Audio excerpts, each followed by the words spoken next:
Bite देंगे, पीछे से बाइट देंगे, मूर्ति आएगा ना यहाँ, बाइट देंगे तो जेपी का स्टैचू आ जाएगा भाई।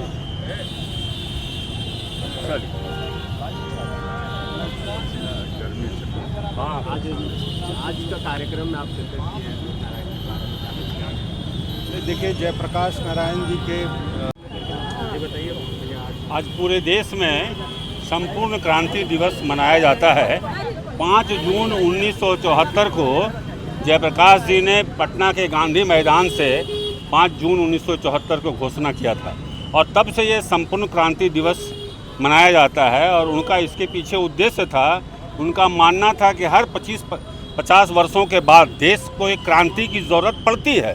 संपूर्ण क्रांति से उनका तात्पर्य था राजनीतिक क्रांति, सामाजिक क्रांति, शैक्षणिक क्रांति, सांस्कृतिक क्रांति, बौद्धिक क्रांति, ये 7 क्रांति उन्होंने बताए थे जो हमेशा देश को आवश्यकता पड़ती है। दुनिया के कोई भी मुल्क को 2, 3, 4 दशक के बाद क्रांति के राह पर लोगों को आगे बढ़ना चाहिए, तभी देश वह स्वस्थ रह सकता है, लोकतांत्रिक रह सकता है और लोकशाही रह सकता है।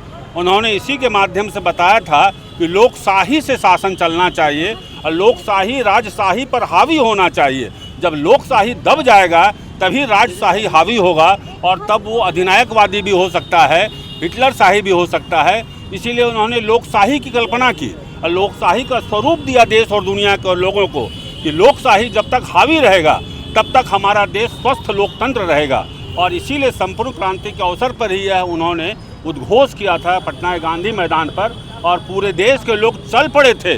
और आपको मालूम है 74 की घोषणा और 77 में सत्ता परिवर्तन हो गया था। यह ताकत थी उनके संपूर्ण क्रांति के उद्घोष में। वही हम लोग उद्घोष के अवसर पर 5 जून को इकट्ठे होते हैं और उस जेपी को याद करते हैं, उनके विचारों को याद करते हैं और कोशिश करते हैं उनके विचारों पर चलें। बाइट देंगे, पीछे से बाइट देंगे, मूर्ति आएगा ना यहाँ, बाइट देंगे तो जेपी का स्टैचू आ जाएगा भाई। चलिए हाँ, आज का कार्यक्रम में आप शिरकत किए हैं। देखिए, जयप्रकाश नारायण जी के जो किए हुए कार्यों को आप ये समझ सकते हैं कि जिस तरह से उन्होंने भारतवासियों को हम अंग्रेज़ से तो आज़ाद हो गए थे, लेकिन एक गुलामी की मानसिकता से जिस तरह से जो एक समाज में जो एक द्वेष बना हुआ था उसको दूर करने के लिए जयप्रकाश नारायण जी ने क्रांति की शुरुआत की थी।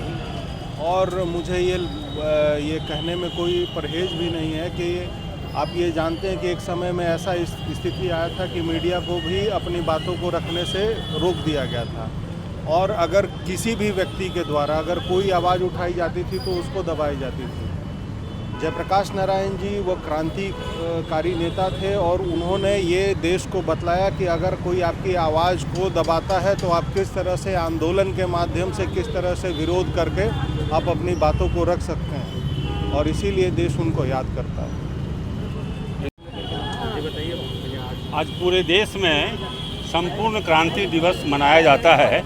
5 जून 1974 को जयप्रकाश जी ने पटना के गांधी मैदान से 5 जून 1974 को घोषणा किया था और तब से ये संपूर्ण क्रांति दिवस मनाया जाता है। और उनका इसके पीछे उद्देश्य था, उनका मानना था कि हर 50 वर्षों के बाद देश को एक क्रांति की ज़रूरत पड़ती है।